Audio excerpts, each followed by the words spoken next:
expert, Mr. Greg Dickerson. How you doing, sir? Doing great, Michael. Good to see you. Nice to see you as well. So if folks don't know, I am a subscriber to your YouTube channel because you put out a lot of stuff. You have a lot of experience in areas I do not. So folks, follow his channel. And again, the channel name is? Oh, well, Greg Dickerson. Easy enough, right? It's not, one rental at a time. It's You Greg stumped me there. I'm like, what is the name of my channel? Oh, that's so funny. Hey, what I want to talk about was your last video, at least the last one I saw. I don't know if one came out this morning, was the importance of consistent action. I think that's something we have to hammer. I talk about focus and daily execution. I love that you put out a video on it. So why is consistent action important? So, that's the key, taking action. So a lot of people have great ideas and great desires, a lot of things they want to do, but then they just don't do anything about it. And, it's funny, I was thinking a lot about this the other day.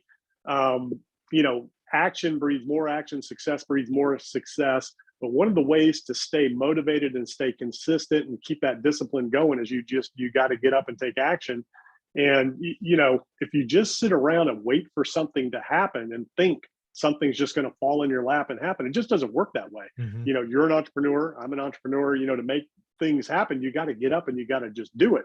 Whereas a lot of people are conditioned to wait for things to just kind of happen for them, because of the way, we've been trained traditionally. If you go to school, get the education, get a good job, everything kind of happens for you. Mm-hmm. You have to do what you're told, but you don't really have to go do it on your own. You don't have to take that initiative. And that's kind of what is wrong. And when I say wrong, that's where the inefficiencies come into play in corporate America, is that a lot of people just don't want to take that initiative. And, from an entrepreneurial standpoint, it's creative, right? So we go out, we create whatever it is we want, meaning you have to take action. So how does it work? You first, the idea, then you have to believe in it. Then you have to go out and put that into action. You have to do something and take action and move forward. And don't wait for somebody else, to do it for you. Don't wait for, the right time. Don't wait till you get around to it. Like Zig Ziglar, says, he takes a little round thing and writes to it on there and gives it to people. There's your round to it. So go do it. There's nothing to it but to do it. I like that. Yeah. And Nike, just do it. Yeah. So at the end of the day, that's why action is so important, because it gives you confidence, it keeps you focused, it keeps you motivated, and you get little wins and the big ones along the way. But every single day you need to be doing something, moving towards your goal or whatever it is you want to do. And action creates confidence, action creates discipline, action creates more success. But it has to be focused, deliberate action, not just activity, right? You can be busy all day long and get absolutely nothing done. So you need to make sure it's the right kind of action, focused on the right vehicle that's going to get you to where you need to be going. Yeah. And I just love the fact that that's actually step one of my course, how to get started one rental at a time. You create a buy box. It's very focused. And then, oh, by the way, you look at it every day for 20 minutes and you document the changes. Because again, it's that consistent action. You've got, the market will speak to you, but if you don't do the work and you look every Saturday, you're going to miss everything. You've got to do it consistently. You got to get a little better every day. It's uncomfortable. The best thing I can link it to is a golf swing. Greg, have you ever played golf? Oh yeah. Right. So at least for me, the first time I picked up a golf club, I was 19, I think. And I was a baseball player. So again, my golf swing was less than beautiful the first time I tried, because it's a different thing. It's, you turn the body, your hips, your back, all that stuff is just different. But if you practice it, every day, you can get a little bit better. So, it's like martial arts or anything else, it's a lifelong pursuit. And, I'll equate it into terms that, that will really drive it home for people, because again, we are the other, we're in the great resignation right now. So a lot of people are leaving corporate America to start their own business and to do the entrepreneurial thing that they've always wanted to do. So let's put it in those terms. I tell the story when I was at, one of the top business schools in the country, for the launch of a new incubator lab for entrepreneurs, and I was giving a little talk, and at the end of the talk, they're like, well, how did you start so many companies in such a short period of time? I'm like, wasn't this an entrepreneurial incubator lab? They're like, yeah. I'm like, well, they said, yeah, but we don't start businesses. We help businesses that have already started grow. We give them the resources they need to grow and to, be able to raise capital. And I was like you, I was like, wow, that's really, I never would have thought that, it's an entrepreneurial incubator lab. You would think it's a place for startups, but it's really not. It's a place to support startups that already began. So when I started answering that question, to these professors that are teaching at one of the top business schools in the country, how do you start a business? I said, well, first off, It's an idea. It's a problem I'm looking to solve. And then I say, literally, what I do is I come up with a name. I research that name, make sure that nobody else has it, that there's no .coms or whatever, domain that's easy to remember that I can register. Then I go check the corporation, in my state, and I register the name with the corporation. Then I go take that paperwork and some money and I open a bank account. And, then I go out and I start knocking on doors, depending on what that is. Yeah. Like, hey, here's a service I have. You have a problem. I can fix it. Here's how much it's going to cost you. Yeah. So at the very simplest form, that's how a business starts. Mm-hmm. And then, you do what you can do yourself every single day. And then you add other pieces to the pie and fill in the gaps of what it is that you don't like to do, don't know how to do, or can't do, or don't have the time to support what it is that you do the best so that you can grow the business. So literally, that's how a business starts. And again, you don't wait for anybody else to do those pieces. You don't wait for somebody to come tell you, hey, here's the name of your company. Go over here and register with the, wherever you need to register, get your business license, register with the corporation commission if you need to register at the local county, whatever you got to do, then go open your bank account, then go out and get business, know. And it's easier today to get business than it was when I started. I literally had to go knock on doors, literally. Yeah, physically. When I started, nowadays you can go online, you can run ads, you can do all kinds of things and, that type of thing. But I mean, so that's what action is. And, here's the most important thing of all of that, and I had this conversation with somebody last week.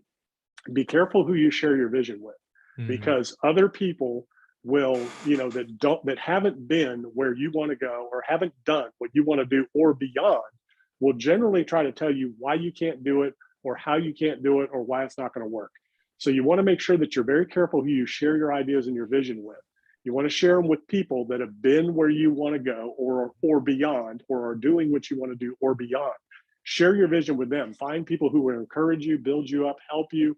And, whenever somebody comes to me and says, hey, I have this idea, I'm like, well, let's do it. Yeah. So that's action. That's the difference. And people will describe me, say, how do you describe Greg? He gets things done. He makes things happen. He gets things done.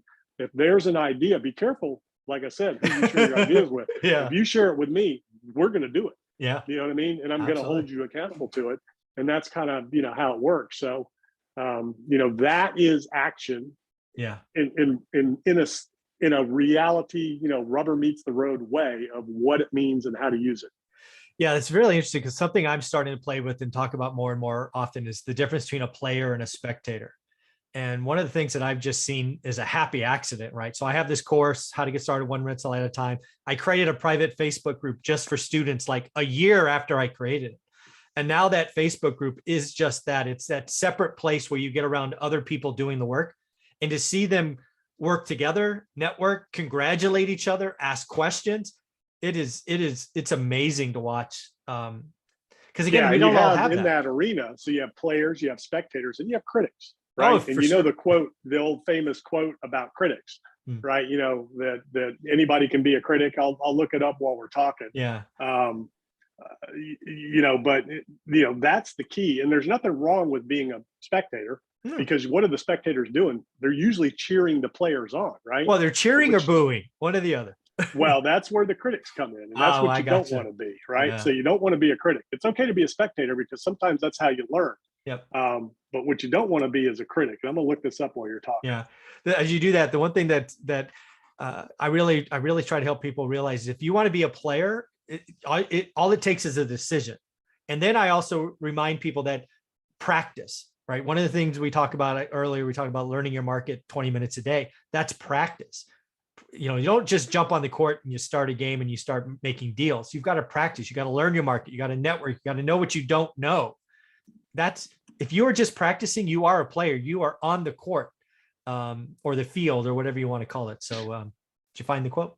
Yeah. So it's Theodore Roosevelt. It's not the critic who counts, not the man who points out how the strong man stumbles or where the doer of deeds could have done better. The credit belongs to the man who is actually in the arena, whose face is marred by dust and sweat and blood, who strives valiantly, who errs and comes up short again and again, because there is no effort without error or shortcoming, but who knows the great enthusiasms, the great devotions, who spends himself into a worthy cause, who at best knows in the end the triumph of high achievement, and who at the worst, if he fails, at least he fails while daring greatly. So that his place shall never be with those cold and timid souls who knew neither victory nor defeat. So, that's one of the greatest quotes of all time. That's Roosevelt. Wow. I will look that up. I have not, I did not heard that quote. So that's your critic versus your spectator who can cheer you on and build you up and help you get to the end zone, because we need spectators, and then you need your players. Not everybody can be a player. I like that. Critic. You need both, but what you don't need and what you don't want are negative critics. Now there's critics that can help, again, give you constructive criticism. So again, careful who you share your vision with, right? I love that. That is a big deal. You got to watch your network. You got to, because again, you share your vision with your current network. Some of those people don't, it's not that they don't want you to succeed, it's that they don't believe it. So they're going to pull you back. They're going to, don't do that. It's too risky.